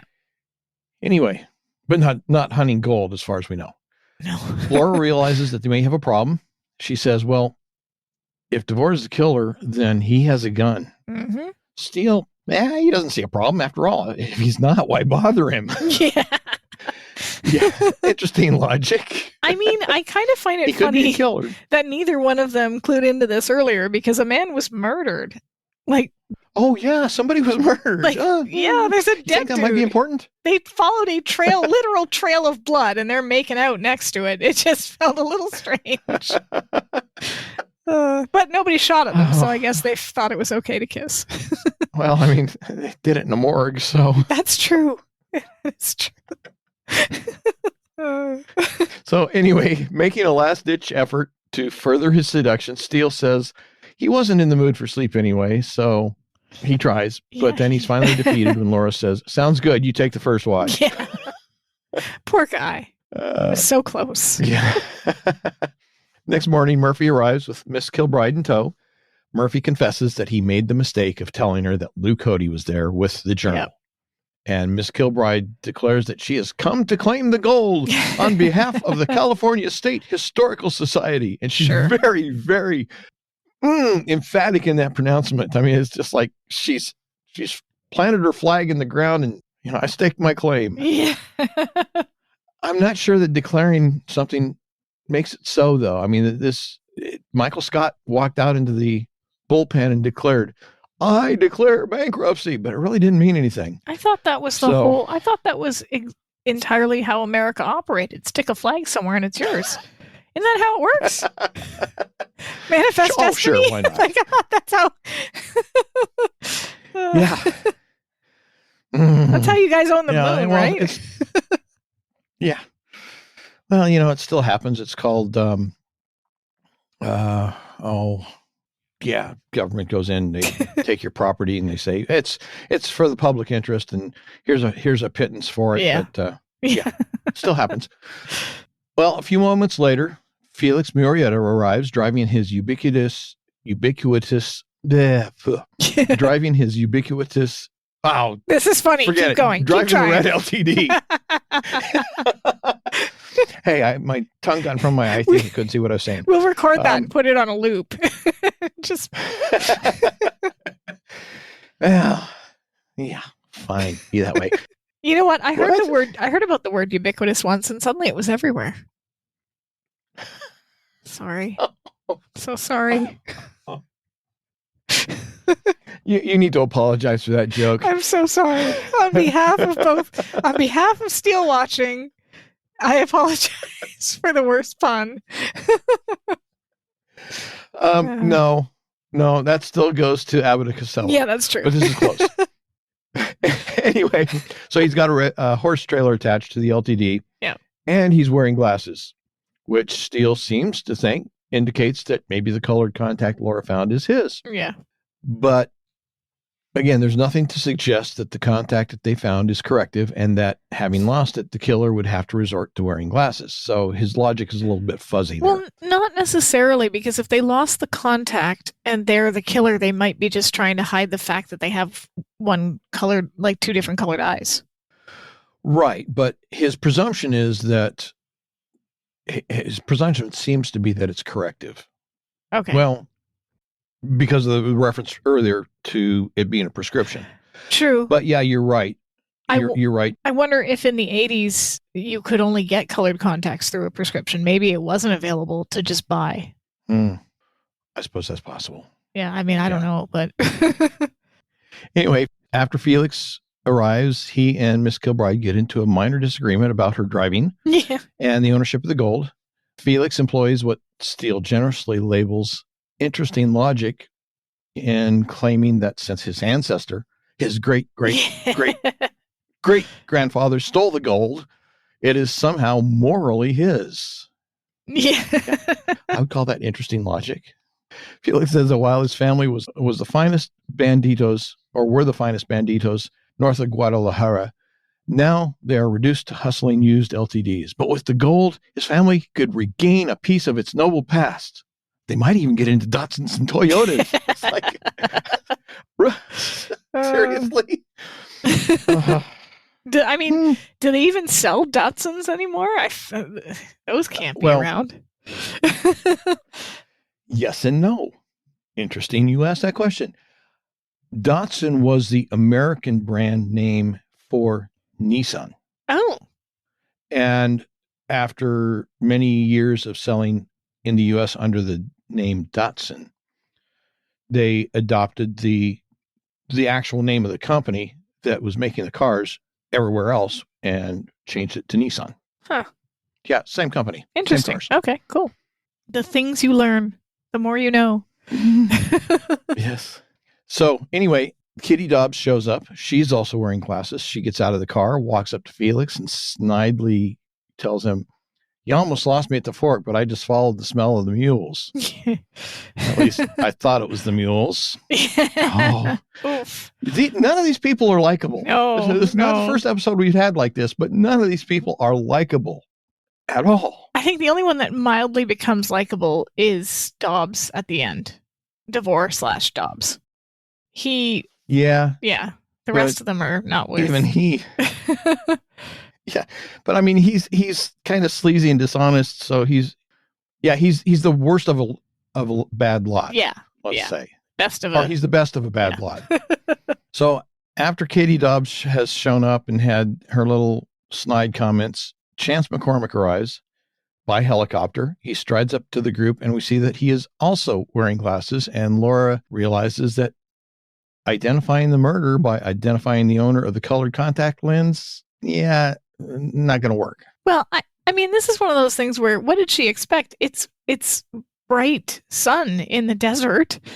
Mm-hmm. They're going to have sunglasses on. I mean, be rather okay, they don't, but it's not that unheard of to wear sunglasses when you're out in the hot sun. But when you're a detective, you don't think about these things. Yeah, maybe not. And also, they're probably not going to wear them at night unless they're what's his face, who wears the sunglasses at night. Yeah. Oh shoot, the name's escaping me. 90s, 80s. Yeah, 90s, 80s starts reference? with a C. I wear my Corey Hart. Corey Hart. I mean, it was a Corey. It was a he wears his sunglasses at night, but everyone else will probably take them off. Anyway, as McCormick arrives, he is also unfriendly in his greeting to the assembled group. He says, "Competition, I love it. Being the first one to the gold wouldn't be half as much fun if I didn't know there was a string of losers trailing behind." Yeah, like I said, none of these people. No. Miss Kilbride turns to Remington, and she basically throws him under the bus by first reminding everybody that no one will be able to find the gold without the journal, and that Steele's got it. And he'd rather die than give it up, which Steele disagrees with. Yeah. Nicely put, but inaccurate. Yeah. Yeah, obviously he's not that dedicated to his job. No. And during all this, Murphy's been noticeably absent. Yeah. And Laura has also unnoticeably slipped away from the group, and they suddenly appear and seem to be in the midst of an argument. It seems that they've both fallen under the spell of gold fever. Dun, dun, and dun. that they're at each other's throats. Except that it's pretty obvious. Yeah. Even at this point, it's an act. Murphy is an overacting ham. Yeah, he really is. Yeah. After Murphy storms out, and put that in sarcasm quotes, even Steele comments that Murphy's, well, he's a bit wooden, but he played well enough for the provinces. Yeah. But I did have a question. Did Steele know it was an act beforehand? Or was Murphy's acting really just so bad that he just simply picked up on it? Because after his comments, Laura tells Steele that she wants their suspects to think Murphy is against them so that they will confide in him when Steele and Laura go after the gold. That explanation really wouldn't be necessary if he already knew the plan, which suggests that Murphy's acting was so bad that Steele picked up on it during the performance and picked up on the plan during the performance. And if he did, why would they believe that nobody else would have picked up on it? Well, and I think that also comes back to the whole Murphy turning that quickly seems unlikely. Mm-hmm. So if it doesn't work here, it doesn't really work later when it's supposedly real. Mm-hmm. But I can see that I definitely think he picked up on it because it was so over the top that it just seemed, and he's seen Laura do this act before. I mean, they did it in the Hearts of Steel when she was pretending to be a angry. Almost divorcee when she swung her purse at him and, really sold it. So, yeah.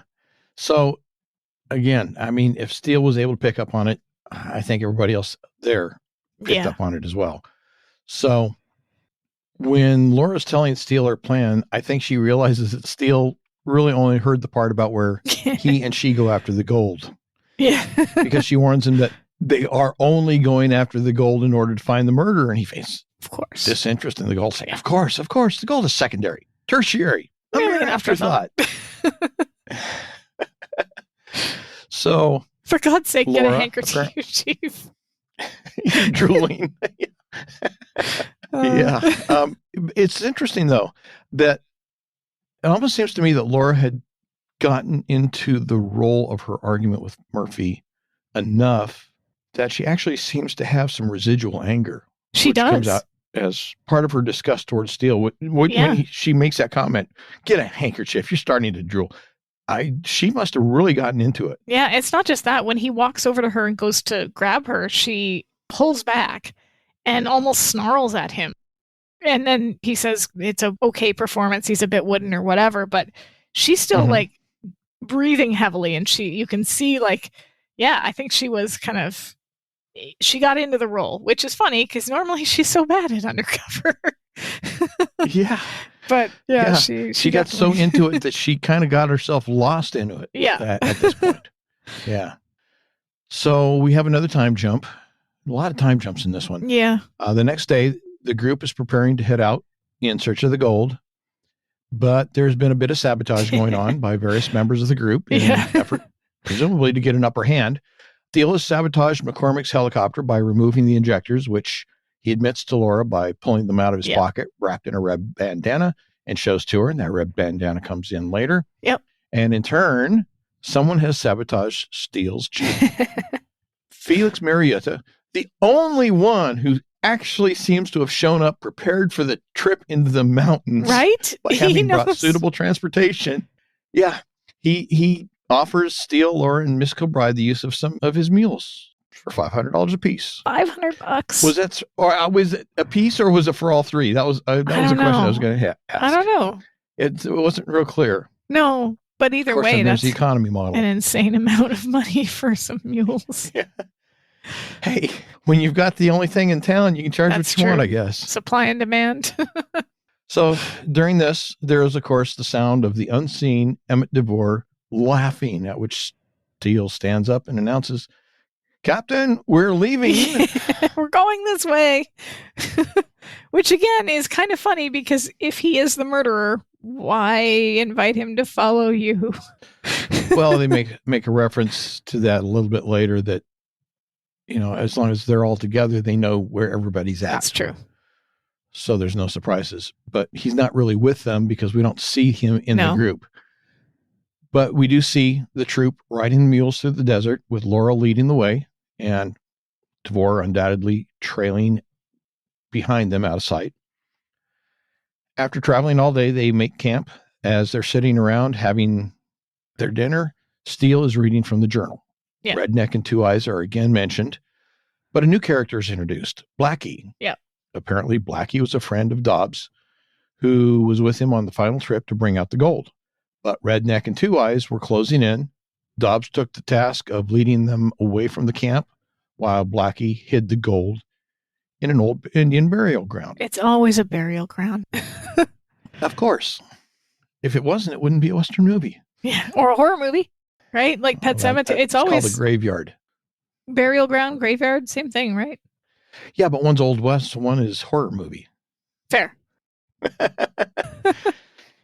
Anyway, as Steele's talking, Laura seems to spot something. I don't know what it is she sees, but she sees something, and she tells Steele that she needs him to create a diversion. So next we see Kitty Dobbs, who's apparently set up away from the main camp. Yeah. And she has a veritable drugstore of cosmetic supplies laid out beside her as she does her nails. Not to mention her headphones are on. She's singing to herself. Yeah. Yeah.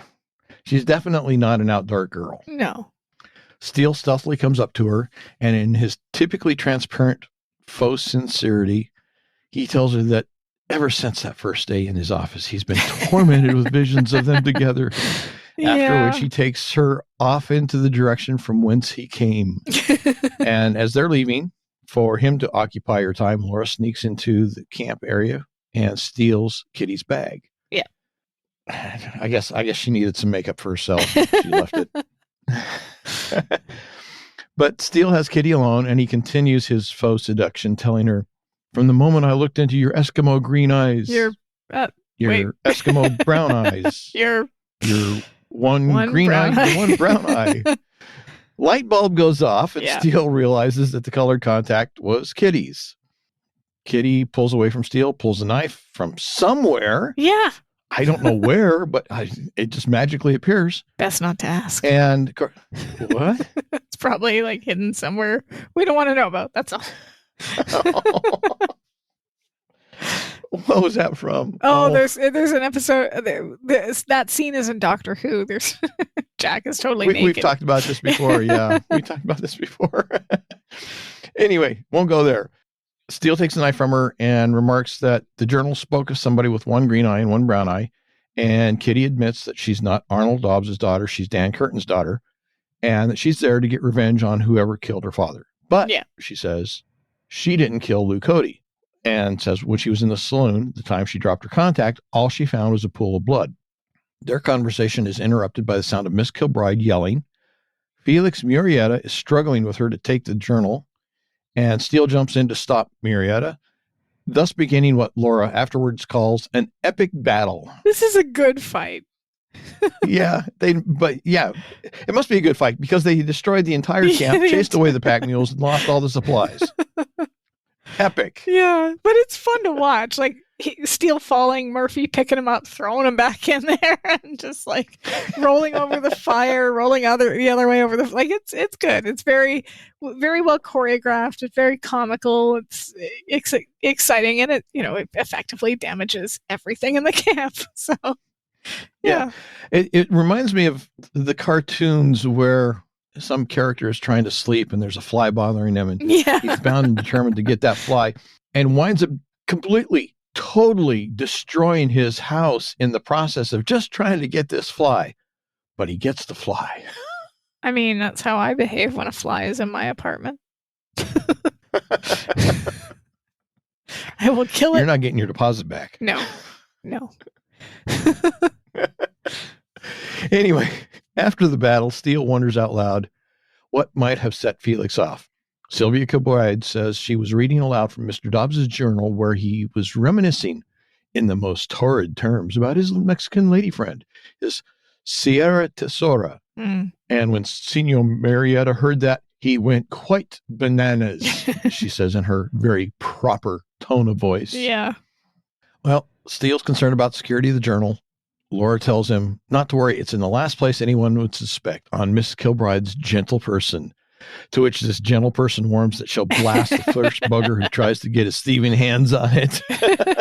To which Laura's like, her too? Yeah.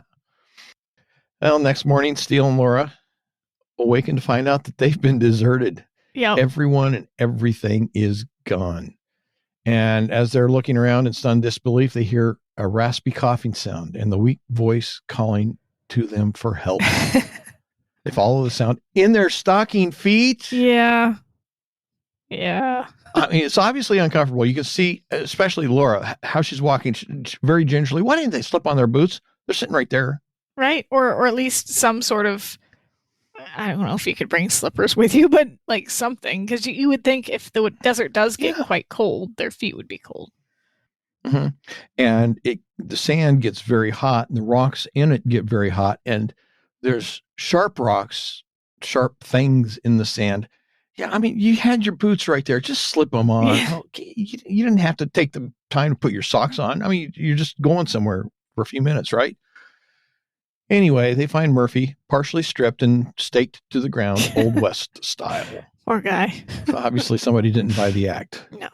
We jump forward a bit. We see Steele, Laura, and Murphy, who is trailing behind, wandering through the desert on foot. And this is where Steele comments that obviously they didn't buy Murphy's performance. Murphy collapses and begins the drama queen act. Okay. Yeah. Let's just call it what it is. He begins doing a drama queen thing, crying for water. And Laura tells him, well, we all need water. Yeah. And frankly, I'm not sure Laura really believes that Murphy's as bad off as he's acting. No. I think she's realizing he's acting a bit like a drama queen. And I would buy this a little bit more if it was heat exhaustion or like he had been right. But they're all out there. So theoretically, if it was heat exhaustion, they'd all be suffering from it to some extent. And they seem fairly okay. They're tired and they want water, obviously, but they're not flipping their lid, or acting like. Yeah, they're being. And we don't see any evidence that it's been days. No. And that they've been without water for a couple of days. Yeah, this is like first like thing in the morning. It's it's been a few hours. Like, chill out. Okay, now granted, in the desert, it doesn't take very long to get very hot. True. And so a couple of hours can be very hot, but it would take longer than that to get to the point where you are just so dehydrated, you're just crying and begging Murphy, for water. So, this is, and then not him. He's just after the gold. Okay. And he just, he says Steele doesn't care anything about anything. He doesn't need the water. Steele suggests to Murphy that the pressure's too much for him. And Murphy accuses Steele and Laura of wanting to leave him behind and keep the gold for himself. And then he begins hollering nonsense. Yeah. Starts trying to do jumping jacks, starts shadow boxing, starts gyrating. And then, of course, in the process, loses his balance and falls down the hill. Yeah. And this is one of those secondhand embarrassment moments because I'm watching him and I'm just like, dude, what are you doing? You're embarrassing yourself. This is a hard turn. 1 minute he's totally rational and only pretending. And then 12 hours later, he's a raving nutcase? Why? Why? Yeah.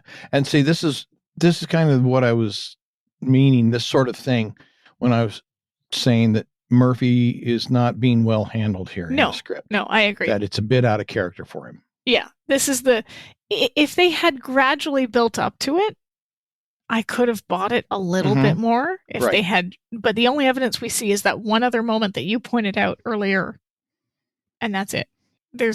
Yeah. And like I said, if we had seen evidence that this had been going on for days, that they had been out there, they had been traveling after having been abandoned, and it had been days, that could make a little more sense. But just, okay, we went to bed last night, we woke up, it's 10 o'clock in the morning. I think I'm going to go nuts.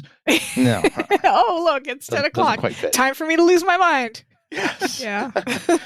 Well, down at the bottom of the hill, Steele and Laura follow Murphy down. Yeah. He's down at the bottom of the hill. He seems to have calmed down. Yeah.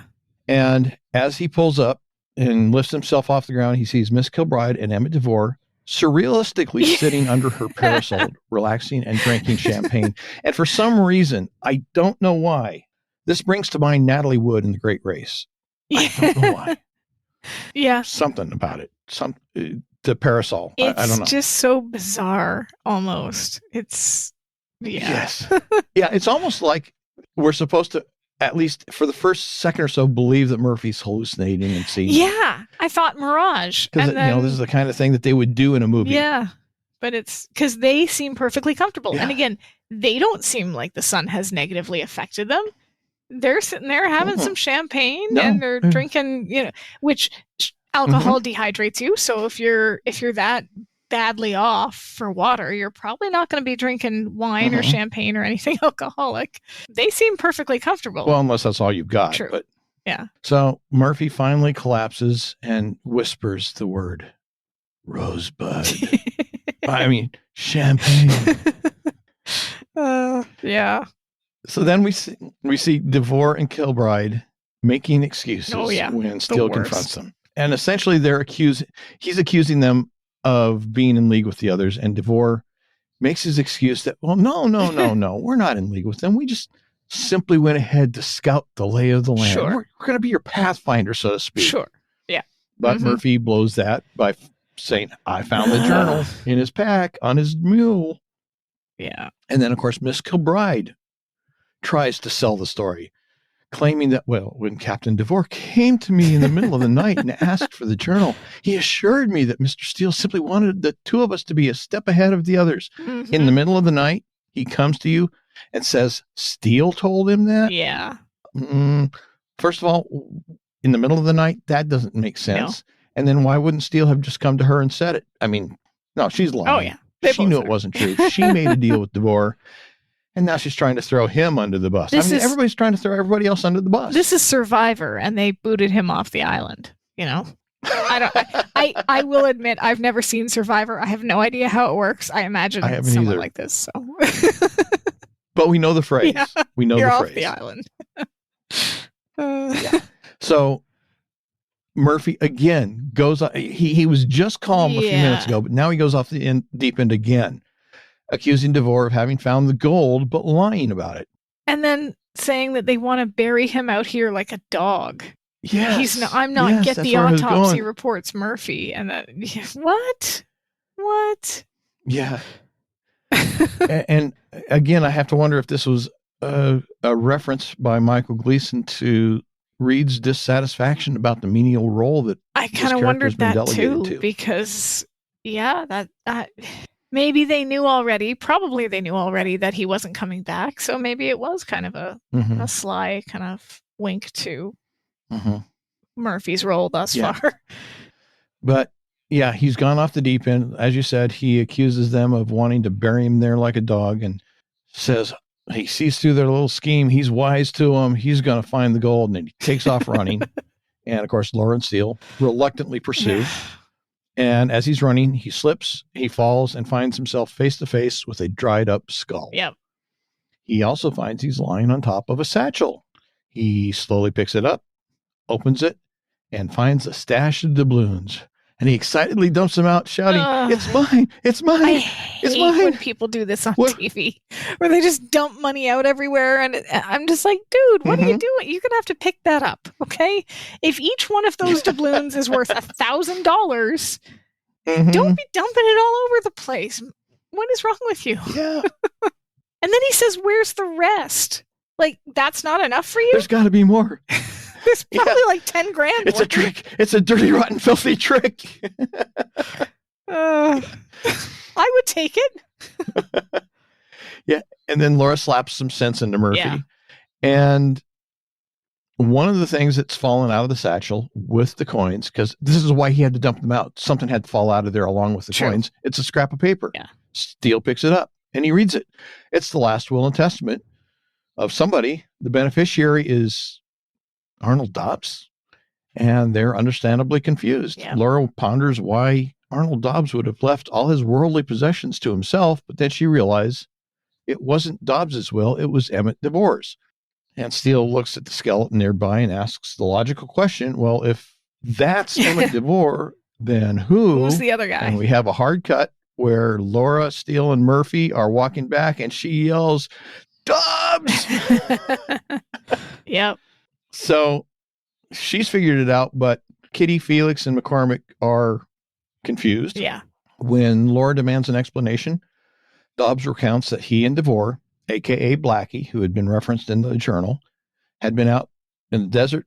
They'd been there for days. Their provisions were dwindling. The sun was driving them mad, he said. So they did the plan that they had previously discussed. Blackie would stash the doubloons in the burial ground, and he, Dobbs, would take off, leading Dan Curtin and Lou Cody, Redneck as they used to call him, because he always wore a red bandana around his neck.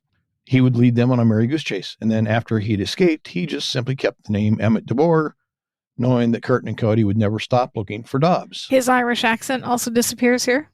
Mm-hmm. Another one that just drops the accent once he's found out.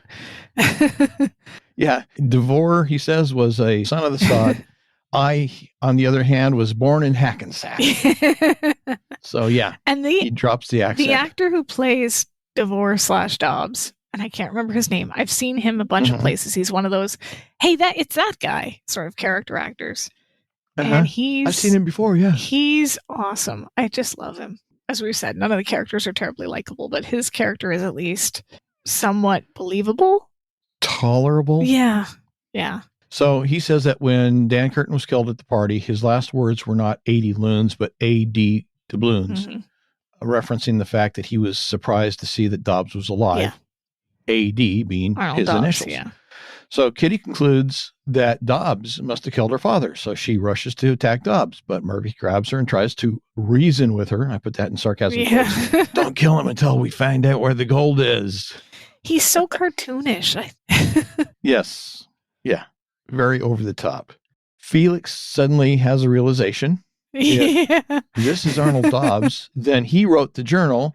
So then he asks, well, why did you write Sierra Tesora? And Dobbs says, well, that was a nickname for a pause friend of mine. We know what that is. I knew a long time ago, and it means mountain treasure. My mother's Kringle mother used to call her that. Where were you in 52? Sonoma. Hey, caramba, I was born in Sonoma, 52. Poppy? Son, Poppy. Family reunions. Oh, they're so wonderful. Kitty bemoans the fact that some kids have all the luck, and Miss Kilbride is confused as to who everyone is, just like the audience. Steele tries to explain it. At this point, the audience is like, okay, no, we need this pointed out here because we are so confused. So yes, we need a scorecard. And of course, this is where Miss Kilbride says, well, thank heaven you are who you say you are, Mr. Steele. Yeah. And Steele gets that kind of I'm not going to say anything look on his face. And Steele comments that while the sight of a long-lost son rushing to his father's bosom might reduce him to strong emotion, it doesn't bring them any closer to finding his killer. Yeah. And Murphy says, not to mention the gold. I roll my eyes every time he speaks at this point. I'm just like, okay, we get it. I had a question at this point. Steele had said, while the sight of a long-lost son rushing to his father's bosom might reduce him to strong emotion at some other time. Is Steele considering himself and his lack of clear parentage in this comment? I mean, is that kind of what he's alluding to? I wondered that too, but the answer to that would basically depend on. Put it in your notes, it doesn't count. The answer, it's in my notes. I think the answer to that would depend on whether the writers knew where they were going with him.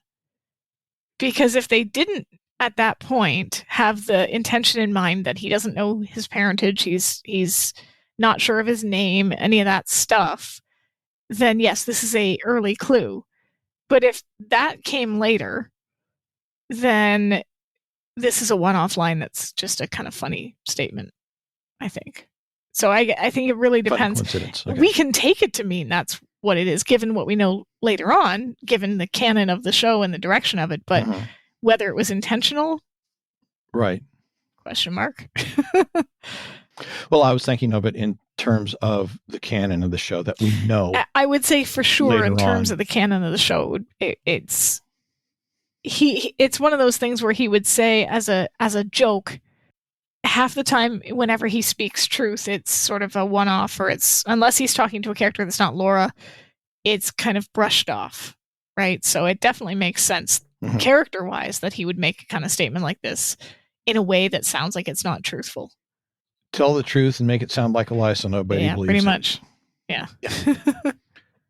So anyway, as Steele is talking, he pulls out a red bandana, the one we saw earlier, and he wipes his brow with it, which makes sense. A wide brim hat is to keep the sun off your face, but doesn't actually keep you from sweating. It actually causes you to sweat more on the top of your head because it holds the heat in and prevents the air circulation from allowing the sweat to naturally evaporate. Yep. So it makes sense. But Laura's attention is captured by the bandana, and Dobbs says, wait, that's Lou Cody's bandana.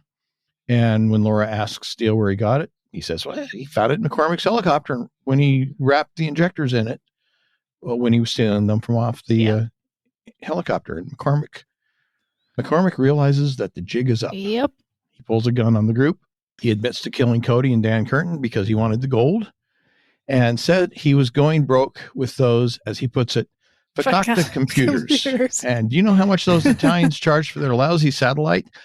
I looked that word up. It's Yiddish, isn't it? And I found two definitions. One from the Jewish English lexicon says it means lousy, messed up, ridiculous. The Urban Dictionary references that it's Yiddish slang that means something else. A sweary word or a vulgar word? Oh, yes. Okay. Yes. That begins with the same letter. Okay, gotcha. Yes. But this is a family-friendly podcast, so we don't say things like that. We just talk about murder. So it's fine. It's really. I mean, family-friendly. Totally wholesome. Family-friendly murders. That's what we do here. Yes. So McCormick announces that he's taking the mules, the water, the journal, and the satchel. Dobbs tosses down the canteen. Laura tosses down the journal, and Murphy, without thinking, tosses down the satchel. And as McCormick squats down to pick up the items, he tells him it'll be a long time before anybody finds you up here. By then, you'll just be a bunch of bleached bones. And then as he's leaving, Laura leans over and grabs Murphy and tells him, he's got the gold. And again, Nutso Murphy comes to life and starts running at McCormick. What is wrong with her? The man has a gun and she's basically pointed Murphy at him. What? She's like, he's got the gold. Go get him, boy. Go on. Like, he's Rover at this point. And she's just like, set him out. McCormick could turn and shoot him in the face. Yeah. Like, this is the dumbest idea ever. Yeah. Well, I think Steele recognizes that because at the same time Murphy takes off, or just a fraction of a second later, Steele also takes off. And of course, they come at McCormick from different directions. So he's back and forth. Which one do I shoot first? Yeah. Eeny, meeny, miny, mo. So he doesn't shoot anybody. And then a struggle ensues. The gun is knocked to the ground out of McCormick's hand. Steele grabs McCormick. Murphy grabs the satchel. Kitty runs over and grabs the gun, shouting, "You murderer!" Laura runs over and grabs Kitty. And then Murphy drops the satchel and runs over and grabs Dobbs, yelling, "Enough of this stupid detective business. Where's the gold?" So, it's just a real, everybody's grabbing everybody else. Dobbs tells Murphy that if his calculations are right, the Indian burial ground is right over that rise. And he points to a rise off to the side. Murphy takes off running up the hill with the entire cast of characters running behind him. Murphy reaches the top first, and he's standing there motionless, hands shielding his eyes as the rest of the troop reaches the crest. And we don't see yet what he's looking at, but we see him as he's looking, and he says, "They built a shopping center over my gold. They paved paradise, put up a parking lot." Okay, Joni. Sorry. Okay, all you young people, Joni Mitchell, go look it up. Everyone's stunned in silence. Murphy begins to laugh, a sort of maniacal laugh, and Steele joins in with an ironic laugh. And Steele looks at Laura with some concern, and then we freeze. So, it's like I said at the beginning, it's a better episode than I was originally giving it credit for, but it's still not a great episode. I think it falls apart in the third act. Very confusing. You need a scorecard. Yeah.